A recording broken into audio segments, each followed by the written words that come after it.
Good afternoon, ladies and gentlemen. Welcome to the Josh Guillory Show. I am your grateful, very, very grateful host.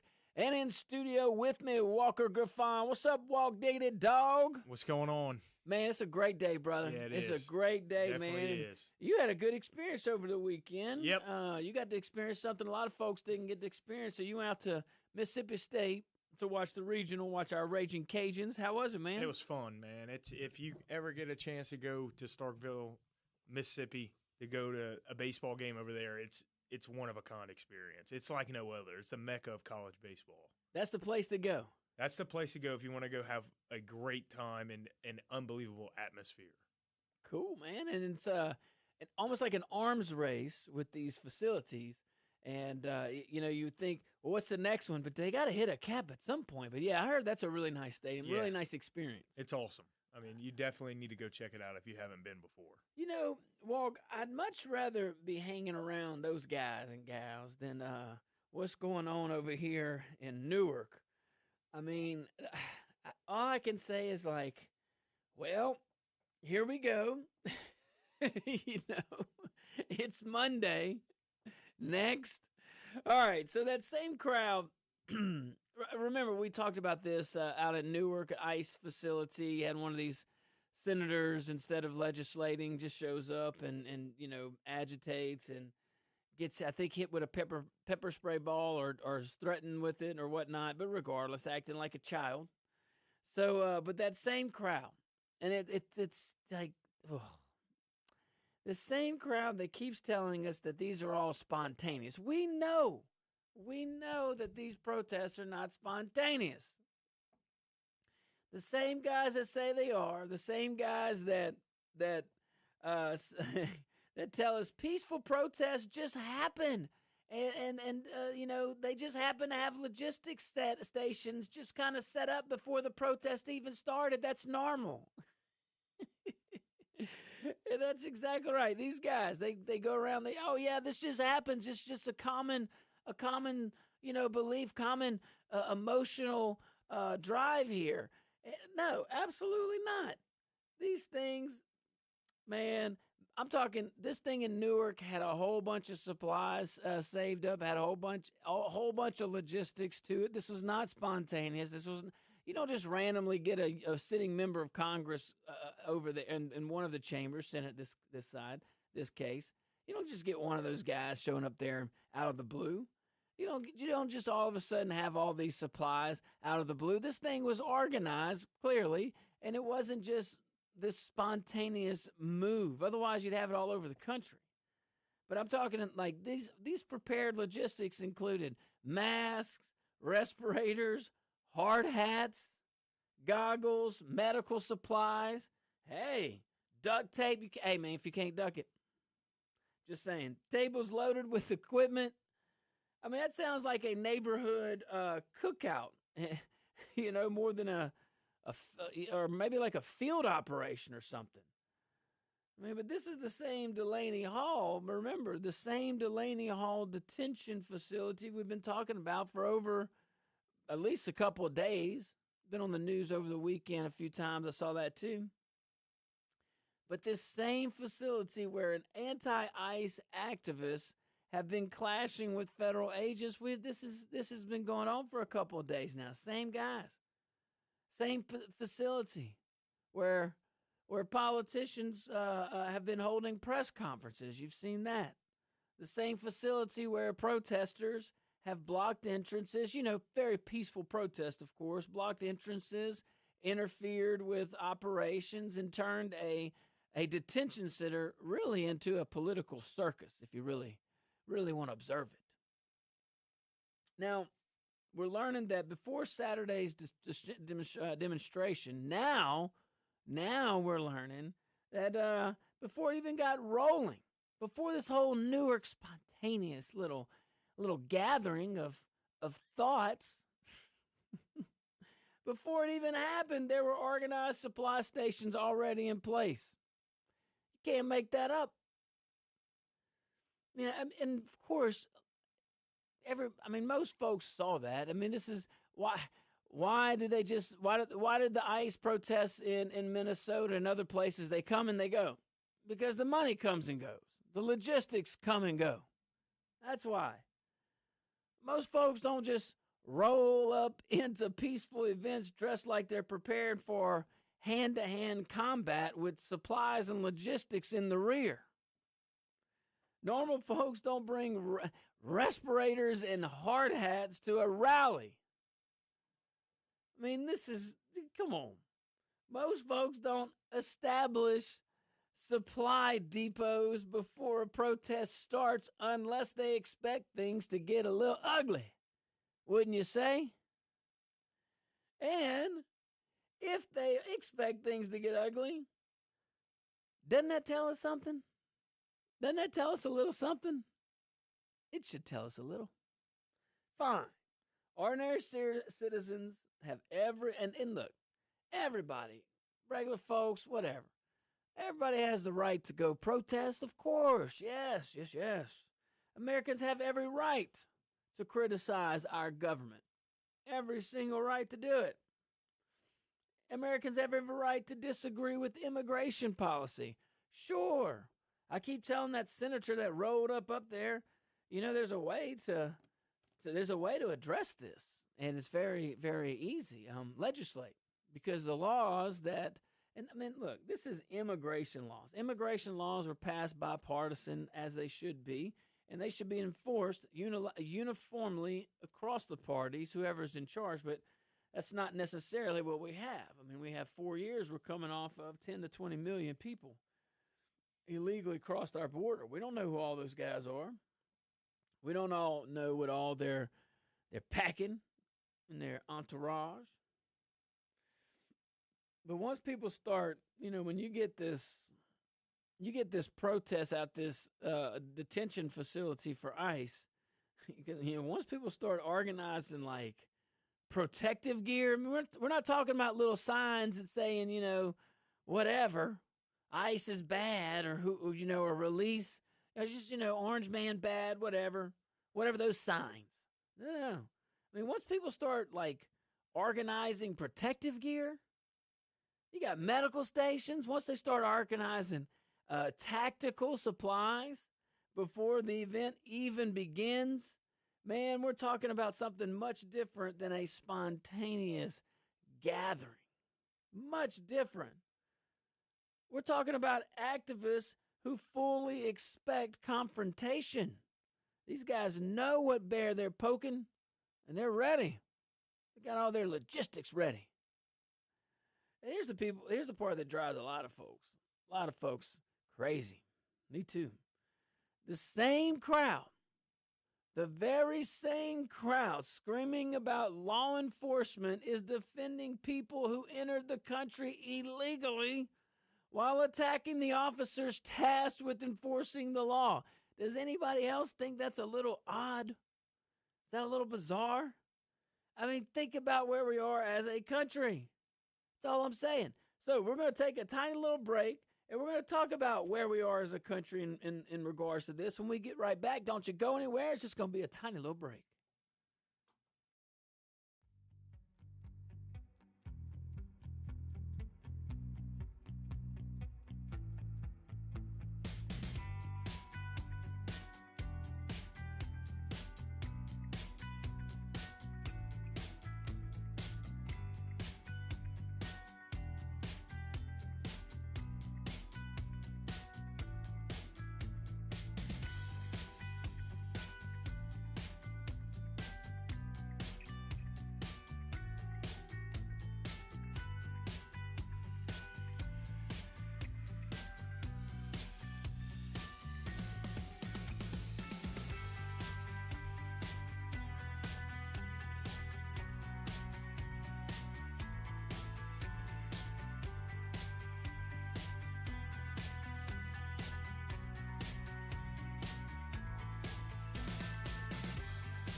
Welcome back to the Josh Guillory Show, broadcasting live on rumble.com. Go check us out. Also broadcast from the KPEL studios here in Lafayette, Louisiana. Go check out my friend Dr. Kevin over there, Dr. Kevin's Wellness Clinic. Man, 983 Care right here in Lafayette, Louisiana. You can't go wrong with that. Right off Ambassador Caffrey, right out near St. Thomas More. Dr. Kevin at Dr. Kevin's Wellness Clinic, 983 Care. You can check out Dr. Kevin each week in Wellness Wednesday here on the Josh Guillory Show, but he pops in periodically too. Well, we got to get him back, man. He's a pretty interesting dude. He talks about a whole bunch of stuff other than functional medicine and making people feel better. But I tell you what, on that note, if you do have questions like, how can I feel better? How can I get a little, maybe I feel groggy here and there. Maybe, I don't know, just whatever. Just go call him, talk to him, and I like it because he shoots you straight. You know, if he can't help, he's going to say, hey, look, I can't do anything for you. That's good, too. That's good, too. Go visit him, Dr. Kevin at Dr. Kevin's Wellness Clinic, 983 Care. You can't go wrong with that. Man, let's go back to Newark, New Jersey, following the wonderful immigration policies of Joe Biden. I don't think many folks are pretty shocked about all this, but anywho, so there's this detention facility over in Newark. It's been in the news. We covered it Friday, covered it just now. We're gonna stay on it for a little bit longer, and just some randos walk just in the neighborhood. Just visiting the local neighborhood detention center, just happen to stroll in the area and happen to start protesting. Isn't that amazing that other people had the same idea at the same time? And oh, look, you brought a hard hat too. Oh, cool. And you brought goggles too. Wow. Where's your pepper spray? I'm kidding. But think about where we're at as a country. You know what I mean? Like, really, millions of illegal immigrants crossed the border during President Biden's years. The lowest account I've seen is 10 million. The highest I've seen is 20. So 10 to 20, that's crazy. Even if it's even if it's 10 million, that's nuts. Nuts. Americans watch that happen in real time, too. Now, the federal government is finally trying to enforce immigration law after a 4-year hiatus. And these activists are acting like ICE is the problem. Like it's our ICE officers that are the problem. No. The problem was allowing the border to become a revolving door in the first place. That was the problem. The problem was pretending immigration laws were optional. Again, bipartisan measure. We're not, this is like black and white. We're not this is not like the executive branch trying to interpret a rule or even interpret a law necessarily. This is clear-cut law. This is no gray area. You know, this is something that's been around for quite some time. But the problem was creating a crisis and then attacking the people assigned to clean it up. That is a big problem.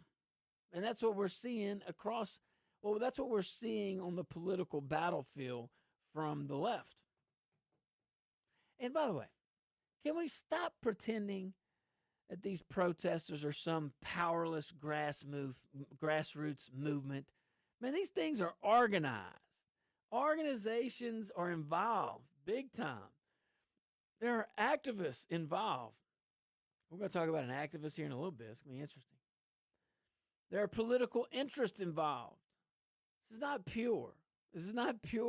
This is not to help the people they don't even know who's in the detention facility. There are people coordinating these efforts, and we're seeing all that. Nobody accidentally assembles a supply chain of masks, helmets, goggles, medical equipment. That's no accident. They didn't just stumble on that. That takes planning. Takes some organization. Takes some leadership. And the average American sitting at home sees exactly what's happening, and all they have to do is turn on their television or open up their computer or smartphone or tune into the Josh Guillory Show. Me and Walk help you out, Q and everybody. But most folks see that and they know. They don't have to guess.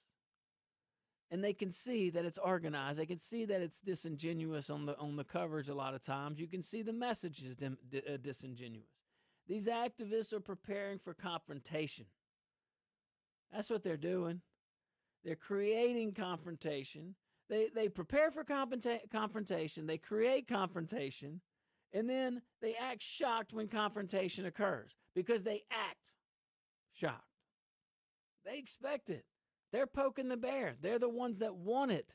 They want the time. They want the TV time. They want the sound bites. They want to spread their movement. And the media, most part, is happy to do it for them. Very easy. I mean, every time they do it, support for immigration enforcement grows, if you think about it. I mean, folks are tired of chaos. Folks are tired of chaos. Tired of excuses, too. We're going to talk about that. Tired of excuses, too. I mean, they're tired of watching activists interfere with the enforcement of laws that should have been enforced all along. These are not new laws. These are laws that have been on the books for quite some time. And if you don't like the laws, change the laws. We had a senator go join the little debate club at Newark. Debate club. I mean, is that really where your place is, Senator? Is it what if you really want to help the situation, go legislate, go get enough people to agree with you. You won't. So therefore, you resort to that. I don't. Maybe you needed some street cred. I don't know. Maybe need some little political points. But I know who doesn't care about that, and that's the American people. That's the regular folks. That's Joe Public down in Ville Platte, down in Caddo Parish, all across our great country. Tired of watching these activists interfere with the enforcement of laws that should have been, like I said, not just on the books, but enforced all along. Say that over and over and over. The biggest surprise, it isn't that the supply stations existed, because just a random peaceful protest with my little supply stations tucked away before the protest even starts. But that's not even the biggest surprise. The biggest surprise is that anyone still thinks the public can't see exactly what this has become. That's the biggest surprise. I'm talking in your mass medias, on your social media, on other topics. But Walt, do you think that's kind of a random? I don't think it's pretty random if you have supplies all squared away. No, I don't think it's random at all. You think these guys are getting paid? That's the only thing we don't know. Yes, I mean, like we talked about last week. Same group. Yeah, I mean, if you don't have anything else better to do, doesn't sound like these people do, and someone gives you some money to go just stand there and maybe a little medical supplies. Maybe they're like Giles Automotive. They leave you in a better position than they found you. You know what I mean? So the protester comes in. Maybe they had a little cut, a little bobo, put a little Band-Aid on it. Says a little welfare, a little socialism within the group. There you go. Everybody put in. Man, ain't everybody putting in. Everybody show up, get your paycheck. Get your medical supplies in case it gets rough. I thought it was a peaceful protest. Yeah, so they have all these supplies tucked away before the thing even begins. But tell you what we're going to do. We're going to take us a tiny little break. When we get back, we're going to switch topics. It's going to be great. Stick around. We won't be long.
Welcome back to the Josh Guillory Show. We are broadcasting from the KPL Studios here in Lafayette, Louisiana.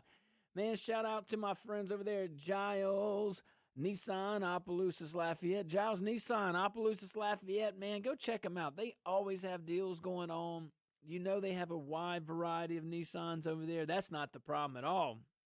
And you know that you got a great sales team as well. They're going to go out there, meet you where you're at, not be too pushy. Giles Nissan, Opelousas, Lafayette. You know when you go in there, you're going to leave your sport, especially if you have to go in for maintenance, okay? You drop your car in for maintenance, man, they treat you like no one else.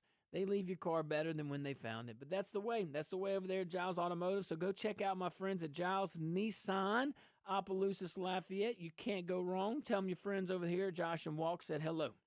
Now, another guy that I know Walker's dying to say hello to is this person we're going to talk about, Hassan Piker. Have you ever heard of him? No. His friends call him Hey Sam. All right, so every now and then, my dear friends, a story comes along that really perfectly captures the political movement we're living in. This one global. This is definitely one of them. So Hassan Piker, one of the biggest left-wing internet personalities in America, well, he spent the last several days complaining that the United Kingdom allegedly denied him entry into the country. What? Whoa. Judging from his reaction, very mad. You'd see, it seems like, you'd believe someone stole Christmas for him or something. I don't know. He's not happy about it. Now, for those who don't know who this gentleman is, Hassan Piker, he's one of the most influential socialist commentators online. Millions of followers, massive audience, huge platform, way out broadcasting from planet Mars. Told you they landed there. This is also a guy who has spent years attacking America. Nice. He has defended communist movements across the globe, making excuses for radical groups and portraying Western institutions as fundamentally corrupt. Well, then go to China. Go to Venezuela. Go to those places. He recently traveled to Cuba. Well, that's fantastic. Interestingly, the Treasury Department is reportedly investigating aspects of that trip. I don't know why I don't know where that's coming from, but okay, that's out there. That's out there. It probably could, well, I have some ideas. But now, he's upset. He is upset that British authorities may have decided that they don't want him strolling through the front door without additional scrutiny. Imagine that, Hassan. It's not just America. I mean, for years, for a long, long time, the political left, not your Joe Public Democrat, but your elites that herd the masses. They have told us countries have no right to decide who enters their borders. For years, they've told us sovereignty was outdated. They've mocked anyone who believed nations should control entry into their own country. Well, can we just have them? Can we put them on an island somewhere? Y'all just govern yourselves then. Now, you can't tell anybody that no one else could come in, though. Y'all figure that out. What if it's no one comes in, no one goes out? Like almost like celebrity steel cage death match. Never know. Oh, but by the way, see, that's fine and all, but then if one of their own gets told, like Hassan does, goes over there to Europe, to the United Kingdom, once they're told, like, hey, man, not so fast. No, can't just willy-nilly roll up in here. Suddenly, border control becomes a personal tragedy. Hassan has had to document his struggles.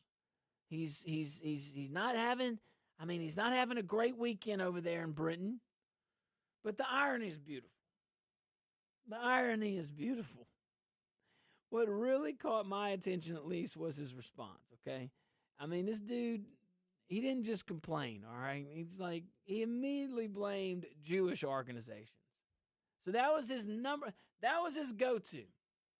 That was his go-to, blaming Jewish organizations. He immediately blamed pro-Israel groups for Great Britain's decision. He immediately started talking about shadowy influence and excessive power.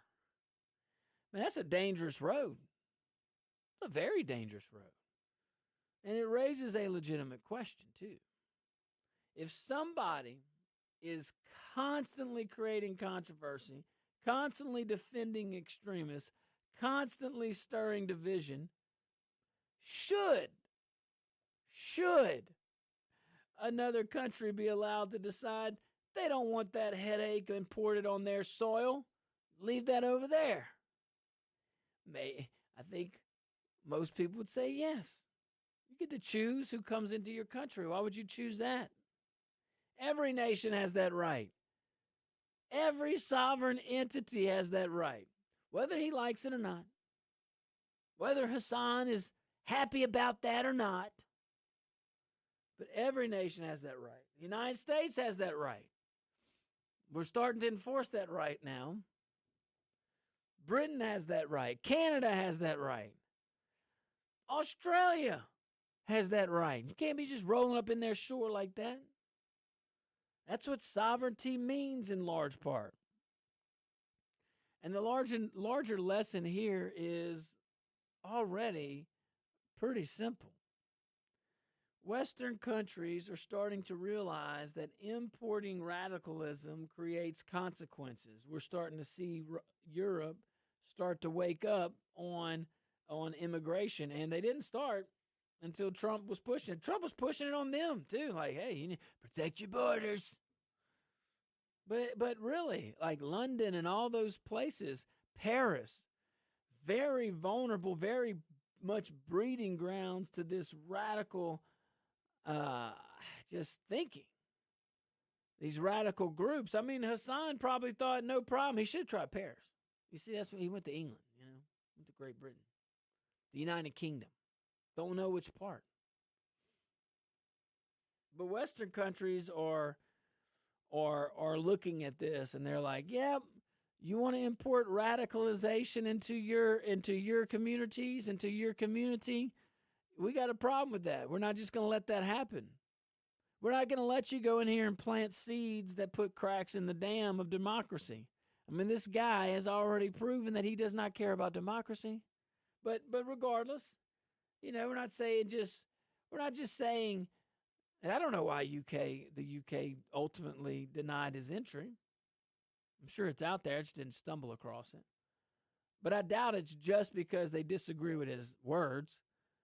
But this guy is way more than that. And I am interested in what the Treasury Department is even looking into with this guy because, his travel logs, his travel to another country, in this case, Cuba, that's pretty interesting that the Treasury Department would be on that.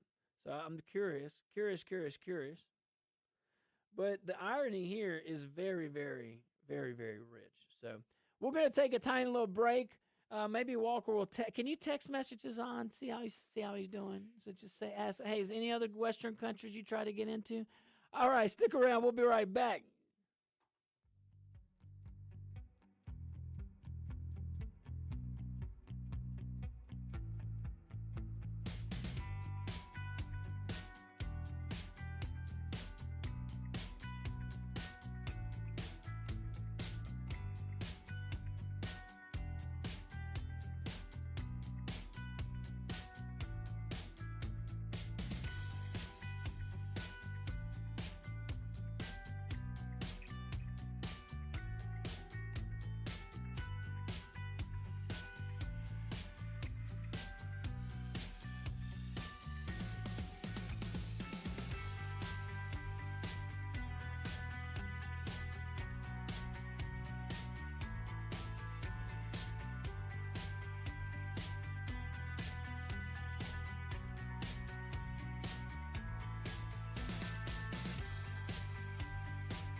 Do this. Welcome back to the Josh Guillory Show, broadcasting from the KPEL studios here in Lafayette, Louisiana. Shout out to our KLFY Plus viewing audience. Yes, look, we'll go back to Mr. Hassan over there and talk about his denial to Great Britain. This is Hassan Parker is a very much a left-wing, openly supportive communist influencer, or whatever you want to call it, leader online. This dude's got a lot of followers, millions of followers, and he was denied entry to the United Kingdom, and he's upset about it. It's like, come on now. Not happy about it. They said he's a little too cray-cray out there. I don't know what they said, but that's probably, looking at his behavior, they're like, hey, I don't want that, you know. A few years ago, they'd have been happy to have him in. I don't know. Maybe things are changing. But, hey, look, let's go back to that Newark situation. So, remember, in Newark, they have this ICE facility in Newark, New Jersey. It's become a political hotbed. We covered it last couple of segments. And, no accident there. They're claiming this protest was just spontaneous. It's just part of the movement. The movement found its way to Newark. No, it didn't. No, it didn't. It didn't find its way. It was absolutely planned and organized. I mean, look, they had masks piled up, gear piled up, medical supplies piled up. Well, the Newark mayor has now imposed curfews, I forgot to say that, around Delaney Hall. And this is all over these clashes with immigration officers, these ICE officers that are actually trying to push and enforce the laws that were legislatively created in a democratic fashion. You know, I just, it's so much irony that the party that is fighting for democracy slaps democracy in its face all the time. You know, you want legislation made by some senator going to this Newark facility and getting in trouble so he can get his I guess his street cred. You got to get his post. You got to get your post. Got to get your clickbait. Got to get those likes up. Come on. Man, you know, hey, politically, maybe that's the thing he feels like he has to do. You know, that's what his constituents want him to. I doubt it. I bet your constituents would rather you go to Washington and try to legislate. I mean, if it's such a great idea, you should have 100% Democrats, because that's how they roll, and, you know, pick off a few Republicans. Well, that ain't going to happen, because this is crazy. This open border policy, open border fanatic way of thinking is just not appealing to most Americans. But now the mayor over there says it's a curfew. It is a complete everything's under control. Everything's under control. We got a curfew in place, and got a few more press conferences to have. Okay, it's gonna be all right. Now, look, if you need something, you just go to those supply chain over there. That's been coordinated before your peaceful protest assembled. Anyway, sorry to switch topics on you there, Walk, and the crew, but I thought that was pretty important. You know, hey, look, just to add, I mean, this thing is not gonna going away. It's probably gonna happen for a couple more days, and that is really more of the same, more to be expected. You know, you can't. These days, you can't debate on the floor anymore as a congressman. You got to go to these little makeshift paid protesting events, coordinating events. You think his staff knew? You think his staff knew about the supplies? You know, in case he got hurt, he could have tripped over somebody sleeping. He could have tripped over someone using the restroom in public facility. You know, and by public facility, I mean, like, you know, a park or something. He could have, boulevard. Maybe he could trip and hurt his knee. He could scrape his knee. You know how many knees I scraped as a kid? So, I mean, if you act like a child, maybe it'll happen, you know? Maybe it'll happen. But I'm telling you, these guys, I mean, look, I'm just talking about the American sentiment. I'm talking about the American sentiment. So, I don't know. Most Americans look at this, and they're tired of watching activists interfere with the enforcement of laws that should have been enforced all along. I think that's where most Americans are. I think most Americans are like, are we really debating this again? Are we really talking about this again? Come on. Tired of that. I mean, the biggest surprise isn't that these supply stations existed over there. The biggest surprise is that the public can't see exactly what this has become. That's the biggest thing, you know. Now you switch over to Hassan over here, switching over to Hassan again. Hassan Parker again, a big time open communist. Has recently visited one of his motherlands, the Cuba, and hey, seems like it was a fun trip. So fun that the Treasury Department's looking into it. I don't know what that's all about. I'm just going off what the Fox News Digital reported, and I just think that is extremely. Bizarre. I mean, Western countries, man, they like. So this guy goes to a Western country, goes to the United Kingdom, and he tries to get in. He tries to migrate, and they say no. They say you're a little too crazy. We don't want all that cray-cray over here. We don't want all that silliness. Maybe a few years ago, but not now. We've evolved. We're Europe. But Western countries are starting to really wake up and realize that importing radicalism creates consequences. That's why, Mr. Hassan, for quite some period of time here, all in our lifetime, which is scary, political leaders, what would they do? What would they do in those situations? They'd look away. They would look away. They would look the other way while extremist rhetoric spread through universities, through social media, through activist organizations, through these political movements, and on and on and on. Now, some governments, some of our allies are starting to push back, doing exactly what you would do. And people who spent years cheering censorship when it targeted conservatives are suddenly discovering they don't enjoy being on the receiving end.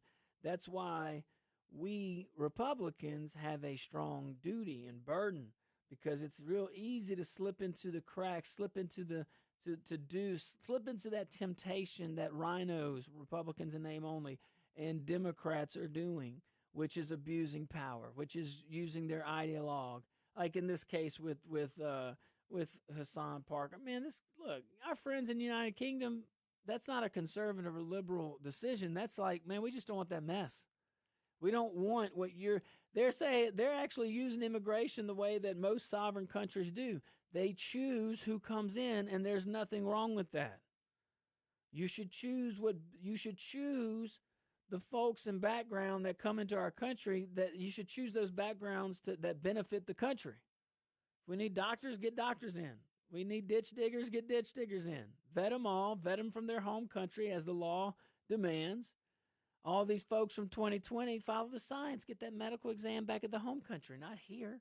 Anywho, all right, guys, stick around. We're going to take us a tiny little break. When we get back, hour number 2, and I can't wait.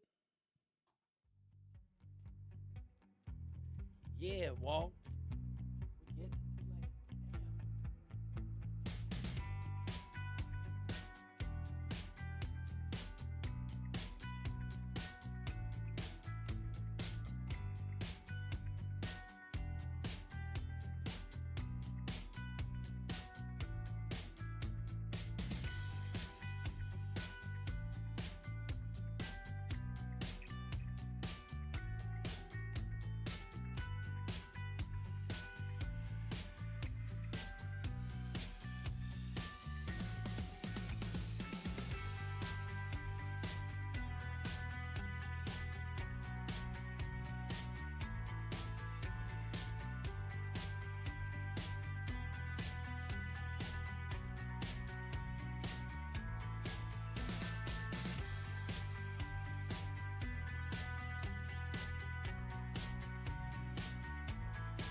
Welcome back to the Josh Guillory Show, hour number 2. I can't wait. Walk Diggity Dog still in the studio with me, and I remain your grateful host for sure.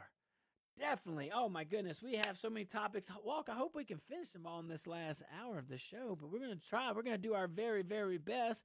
Hey, man, I want you to go check out my friends over there at Stan's Auto for all your automobile needs. 2 locations, one serving the great folks of Lafayette, right off of Johnson and Duce near Reds. The other location serving the great folks of New Iberia and the surrounding areas, right off of Admiral Dole. You can't miss it, right by the J.P. Thibodeau, former J.P. Thibodeau.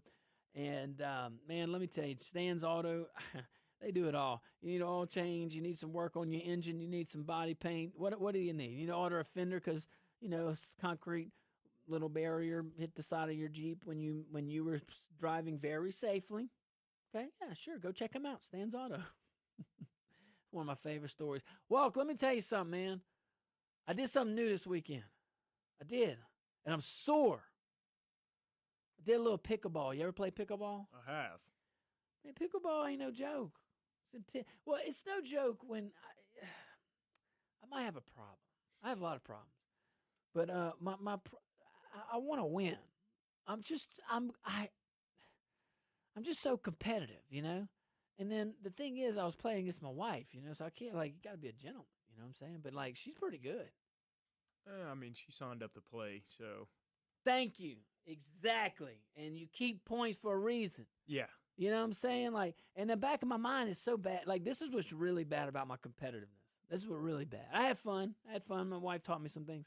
But I'm thinking of people in my head that I know play pickleball that I'm like, all right, if I'm on the court with them, I'm going to smoke them. That's where I was at. I was in boot camp mode. But man, I'm sore as heck. I ain't gonna lie. And I work out. I do a decent job at that. And man, you must use some muscles in pickleball that I was not aware of. Jeez. And by the way, pretty intense too. I had the pleasure of viewing some games, and I'm a pretty intense guy, when it comes to competition. But I don't know, some of those folks, I'll leave names out because I don't know them. See, that would be random, not like these protesters. Oh, it's just a random protest in Newark, New Jersey. Don't worry about it. Yeah, well, yeah, okay. Just got all these supplies. Man, let's go to a different topic, all right? So I want to talk, spend a few minutes, maybe a segment or 2 on this about something that frustrates a lot of people right now, probably frustrating a lot of GOPers, some Republican folks, and I would say there was some reason for every tax-paying in America to open your eyes a little bit and say, wait a minute here. This is the frustration, and it is Congress. And I know there's some good ones out there where we're broadcasting. We're represented by a really good one, But specifically, it's not about the House. Specifically, folks are obviously more and more upset with the Senate, and rightfully so. Because man, midterms are when, right around the corner, this year. I'm just saying. When President Trump came in, he knew. He's like, man, I got 2 years. I'm guaranteed 2, maybe 4, but I'm guaranteed 2. 2 years where you have the House, the Senate, and the presidency. And if the Democrat Party had the House, the Senate, and the presidency, we would have no filibuster. We would be ramrodding every single big far left-wing agenda right through budget reconciliation. Remember Obamacare? Remember that? They said, screw your 60 votes. Remember Scott Brown being elected just to out of Massachusetts, of all places, to prevent Obamacare? And Nancy Pelosi in the House and all those guys said, hey, man, we got this thing called budget reconciliation. Let's just ramrod it through. And they certainly did. They certainly did. But right now, this is the climate. This is what we got. We got the House, Republicans. We got the Senate, Republicans. We got the president. And the House, who has a slim majority compared to the slimmest of majorities. And it's even more amazing that Speaker Johnson gets a majority vote on all these things, because if you look at it compared to the Senate only has 100, and they have more of a majority than the House, sitting at 435 total. That's kind of remarkable. So yeah, I think folks are definitely at that boiling point with the United States Senate right now, specifically Republican leadership. I mean, again, we control every doggone aspect of country, of the federal government, us Republicans right now. And yet some of the biggest, and I'm saying it because it's June 1st, hurricane season. By the way, get your plan. Get your plan.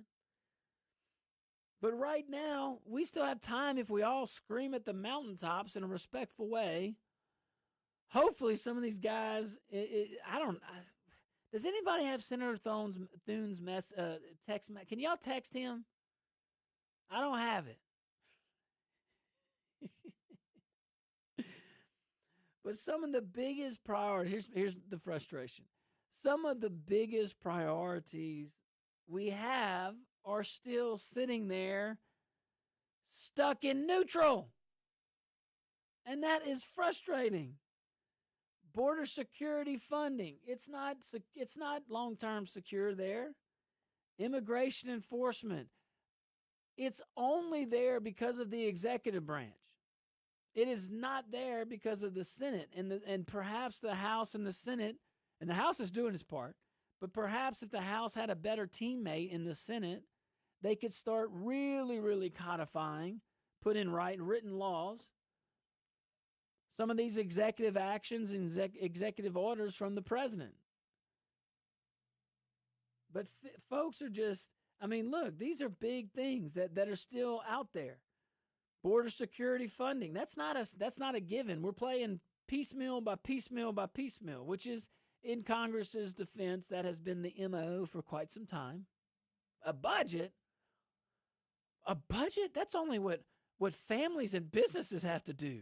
And local governments, and state governments, not us federal government. A budget. Come on now. Why would we do that when we have some omnibus bills, and now we have many omnibus? Jeez. But border security funding is. I would like to see more stability in that. That would survive this administration. I know you're supposed to budget 1 year at a time. These guys budget one week at a time, I feel like sometimes. But immigration enforcement, I look, but for the executive branch, I mean, look. Then you got this FISA reform. A lot of times we don't talk about that. But these search warrants and these post 9/11 type approaches, is that necessary? Should we look at FISA courts? Should we look at FISA reforms? That was on the discussion board about a year and a half ago. I remember us talking about it, maybe 2 years ago. But it just kind of was a blimp on the radar, and then it just went away. No one's talking about it anymore. But, a lot of Republicans, a lot of conservatives specifically, want to look in this government surveillance reform, especially at the federal level, in election integrity measures.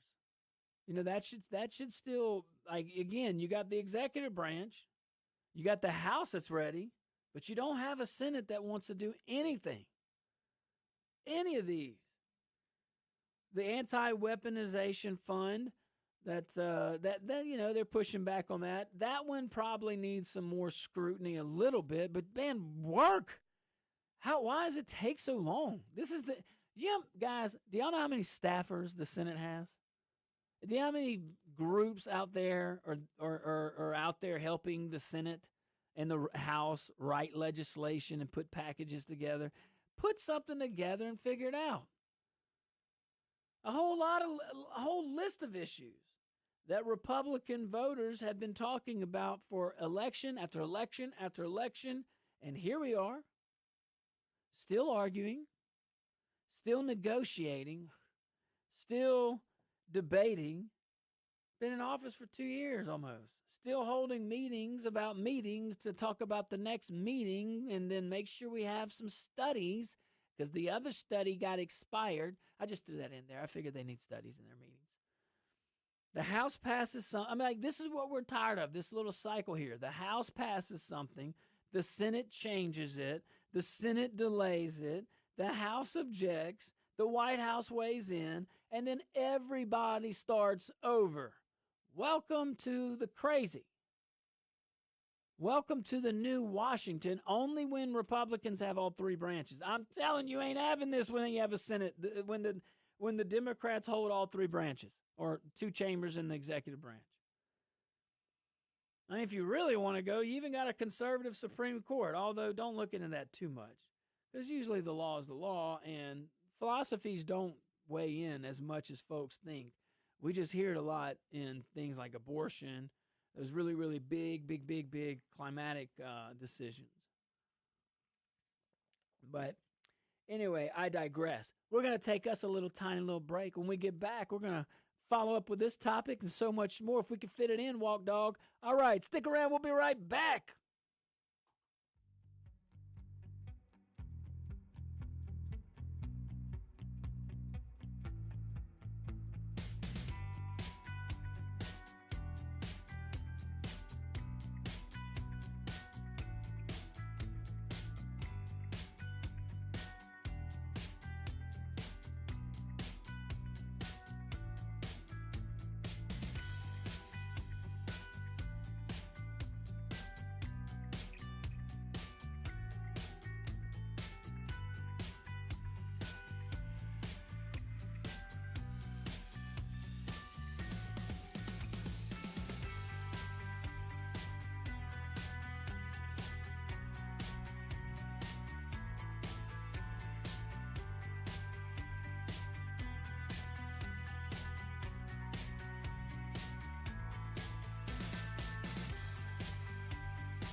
Welcome back to the Josh Guillory Show, broadcasting from the KPEL Studios. This segment brought to you by my friends over there at Giles Automotive. Man, go check them out, Giles Automotive, especially Giles Nissan Opelousas Lafayette, who we're highlighting today because I'm telling you, they're worth highlighting. Go out there, check them out. Giles Nissan Opelousas Lafayette. Great thing about Giles Nissan, man, look, you know you're going to get a great car. You go out there, they got a wide variety. But they actually, it's more of the family event, the value that they give. You know, it doesn't, the first person you see, yeah, it's probably going to be a salesperson. They're going to walk you through. But I want you to notice that experience at Giles Nissan Opelousas in Lafayette. I want you to really, really, when you go over there, focus on how the salesperson's listening to you. Focus on how they're kind of seeing your needs. None of this pushy stuff. If it's right for you, it's right for you. If it's not, then help them help you navigate through to get what you want, get what you need, and wide variety over there. And when you've done business as long as Bob Giles and his crew have been doing it, they have some efficiencies on their supply chain. So make sure if they'd go talk to them, because if they don't have what you need right then and there, they get it to you pretty quick. But that's a rare situation. They don't have it. Go check them out. Giles Nissan Opelousas Lafayette. Their service is matched by no one. Once you buy your vehicle, you go over there, you have it serviced. They're going to leave your vehicle better than when they found it. They're not just one and done. This is a relationship thing. They value their relationships over there. Go check them out. Giles Nissan Opelousas Lafayette. And tell my dear friends that Josh said hello. So let's go back to this situation here. Well, go back to the sentiment. And I know I'm preaching to the choir here to a lot of folks. But one of the most interesting quotes that I've seen came, and we're talking about the GOP, like, look, man, doggone midterms are coming. You know, we have the House, we have the Senate, and we have the presidency, and we still got some things to do. And it's not like hope is lost. You got 6 months. And my question is, you know, and I get it, the whole, you know, swing states or swing seats, swing districts, whatever it is. First, I don't know if we even know because of all the redistricting. Second of all, and that's a true statement. Maybe we know some more clarity than others. Maybe we don't know. I don't know. But one thing's for sure. This particular Congress, I don't know what number we're on, but this specific Congress that we're in, this term right here, you guys were elected. You were elected on a certain platform. If you're worried about midterms, one thing you should be worried about is, I said I was going to do this and I didn't.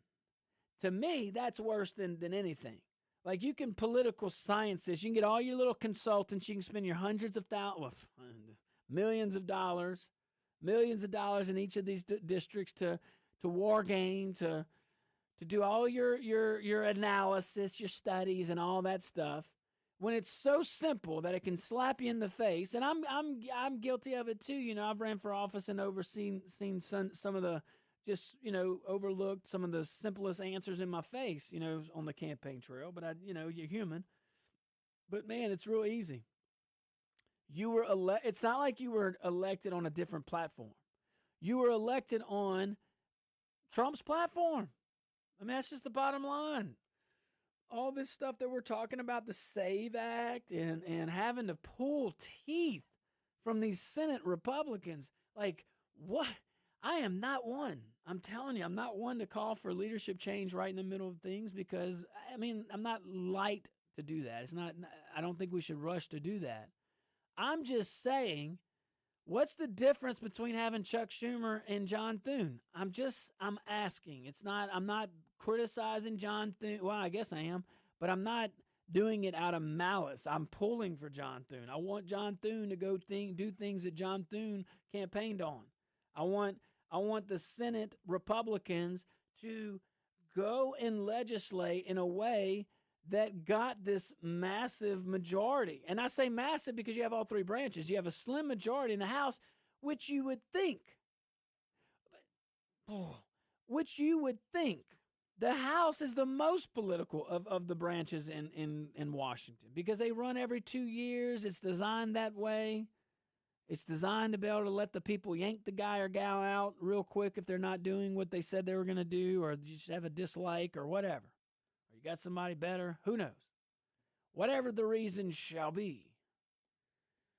But one of the most interesting quotes I've seen came from Congressman Byron Donalds. He blamed what he called lazy senators. Now, that's probably oversimplification. Is it? Is it? I mean, is it? Or maybe they are. Maybe they're working their tails off for the their institutions. They care more about their institutions and their institutional rules more than they do people. More than they do people. Unless there are Democrats involved, the Democrat leadership, because they were straight up, they don't care about them rules. They understand that they make the rules. The Senate does. The Senate makes their own Senate rules. And it's not, look, like the filibuster and all that and budget reconciliation. Look, everybody I'm sure has had their journey on this if you've paid attention to it and this is like interesting to you. I've had a journey. I was not initially one to push against the I liked the filibuster. I felt like it could keep things grounded. It could prevent extremes on either side.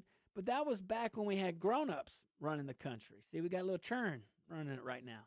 So with this, majority needs to prevail because it's not like we're dealing with an opposing party that doesn't understand this.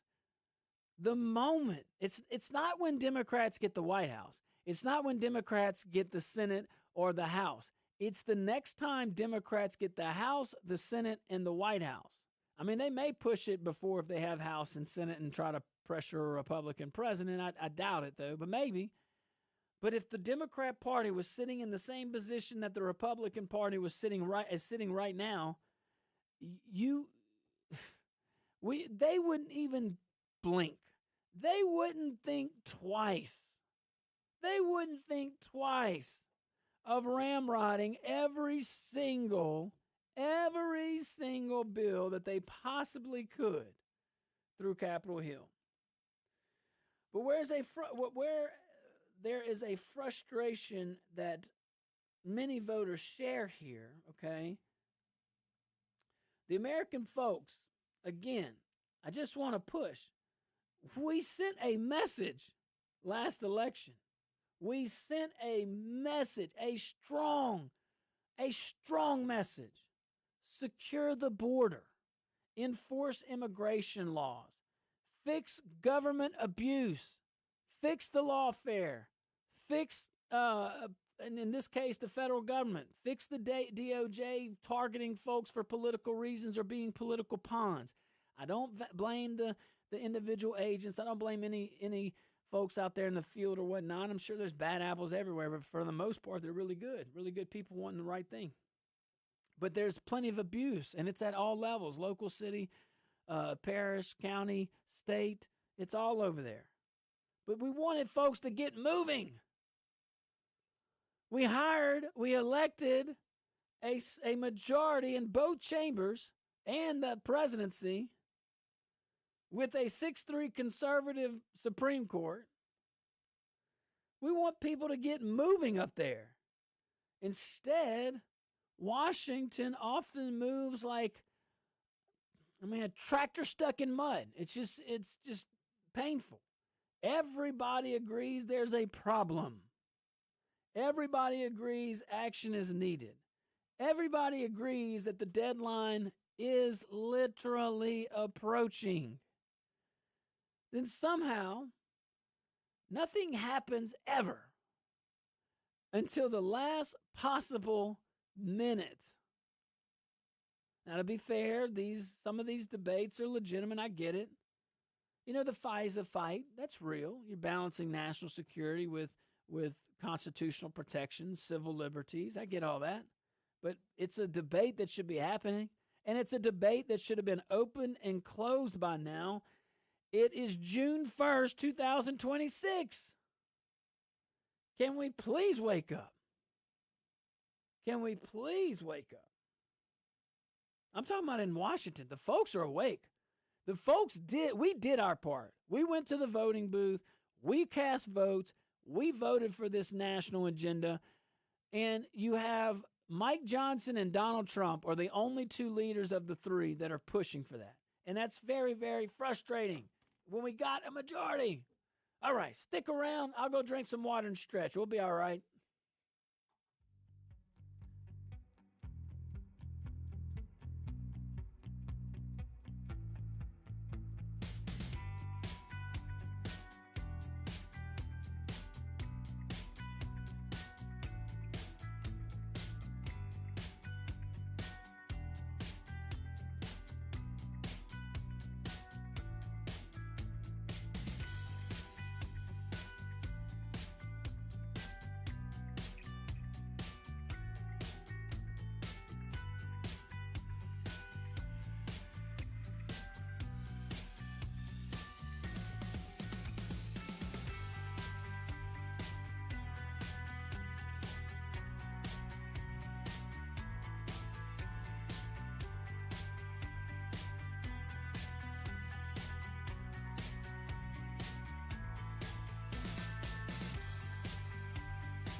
Ready for this? Hey, oh, what do you do? We're gonna switch.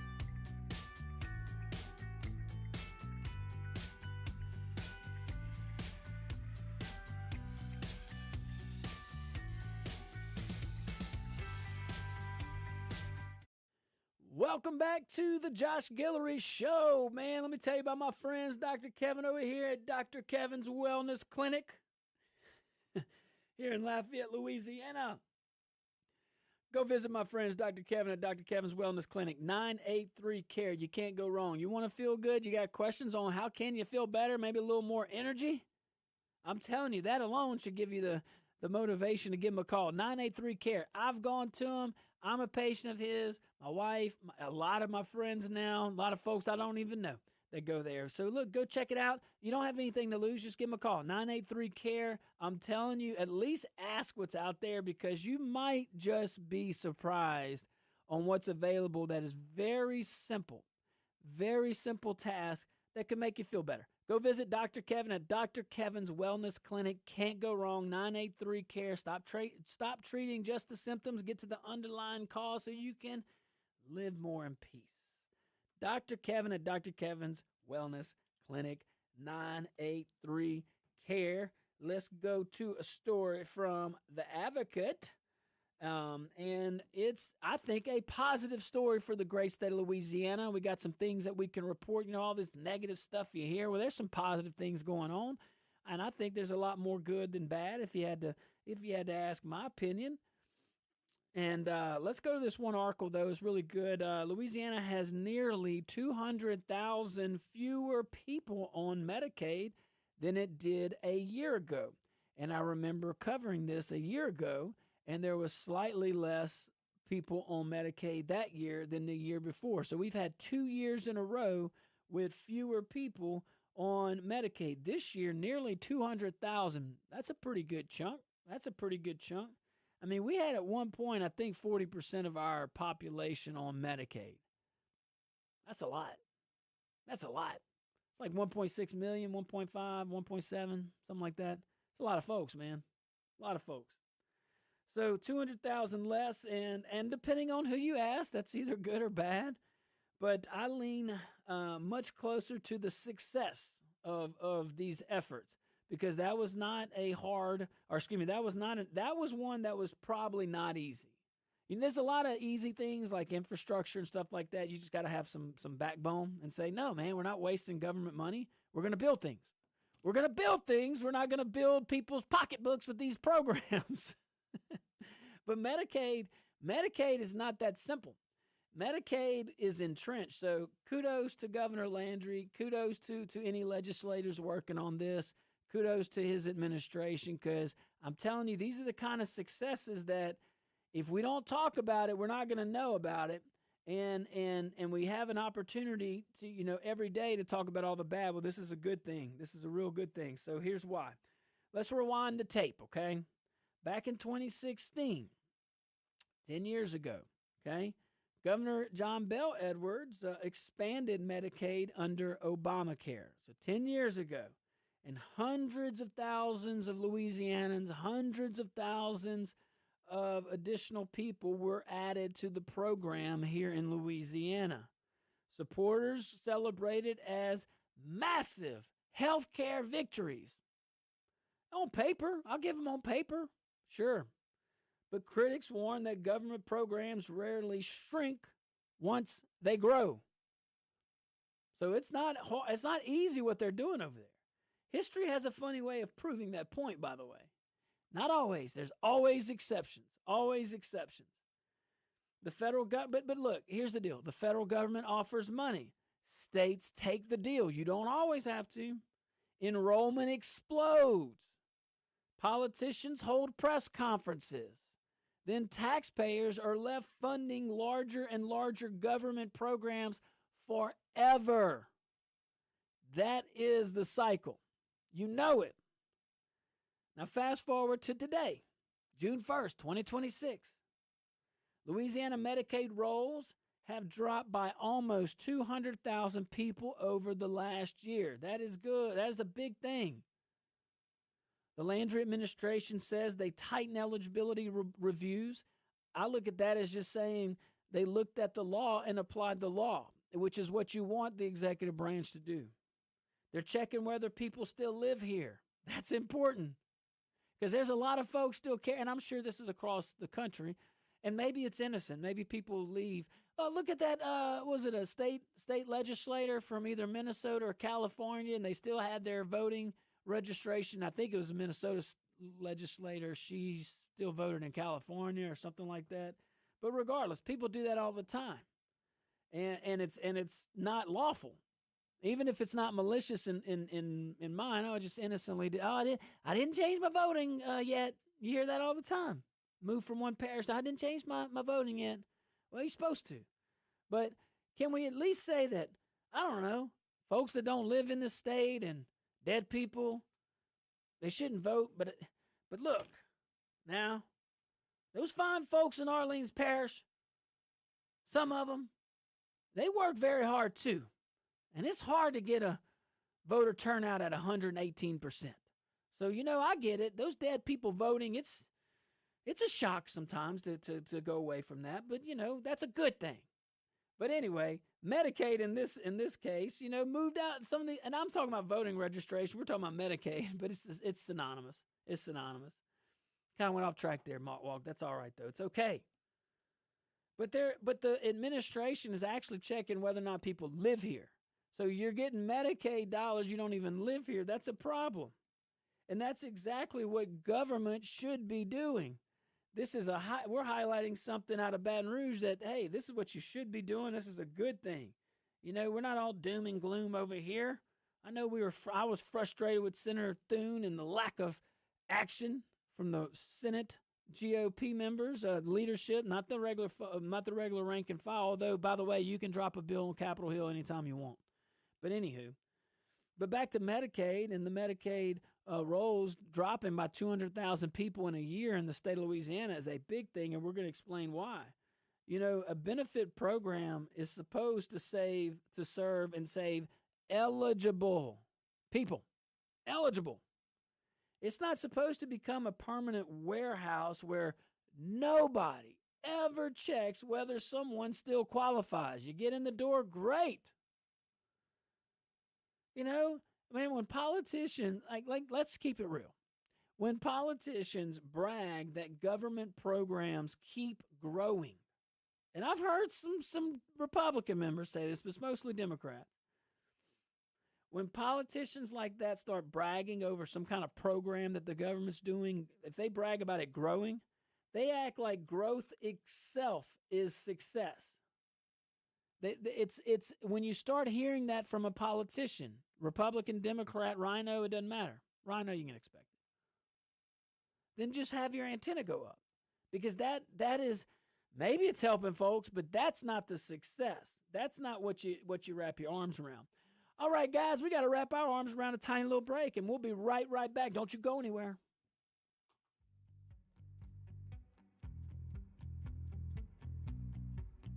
I thought I could.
Welcome back to the Josh Guillory Show. Man, let me tell y'all about my really, really, really good friend, Dr. Stacy St. Marie over there at St. Marie Orthodontics. Man, Dr. Stacy, I've been knowing this guy for years. I've been knowing his family for years, but I've also been a customer / patient, okay? And I'm telling you, I trusted my most prized possessions with this guy, and he has definitely taken care of them. So look, for all of your orthodontics needs, you got questions on braces.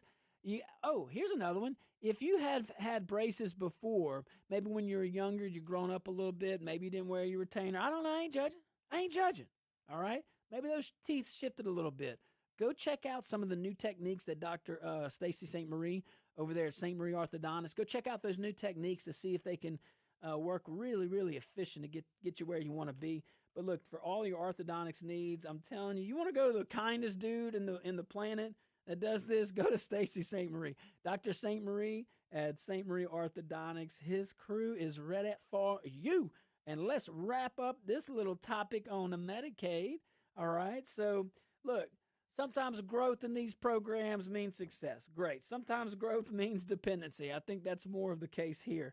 But and those are not the same thing. So when you have elected officials bragging that a government program expanded, I would lean in with skepticism, because I'm not saying that the program growing is necessarily bad in itself.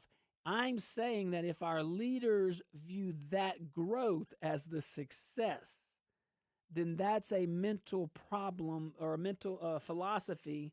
That's a problem, because you're seeing government growing as a good thing. There are exceptions. Sometimes government growing is good, but that's an exception, not the norm. Look, if Medicaid enrollment doubles, for example, that doesn't automatically mean Louisiana's healthier. It means more people become dependent on government, and it means the state of Louisiana, too, with its bailouts and Medicaid federal strings attached, also becomes dependent. So when you have a guy in the White House that says we need to change a few things, and then you have this initiative coming in from Louisiana, this is not an easy fix. But it might mean more people become dependent, for sure. It might mean more people lost access to private insurance too, And here's the deal. Some folks, the scare tactics about losing health care, I get it. Maybe some are. Maybe some are by this. And that's a legitimate question. And nobody wants someone with cancer or diabetes or a sick child falling through the cracks. But let's keep perspective here. The article from The Advocate, at least, admits nobody can prove that large numbers of people are suddenly uninsured. Can't do it. Nobody can prove that. What we do know is that Louisiana's economy did not collapse. Hospitals are not reporting a wave of catastrophe by this announcement, and the healthcare system hasn't threatened to implode.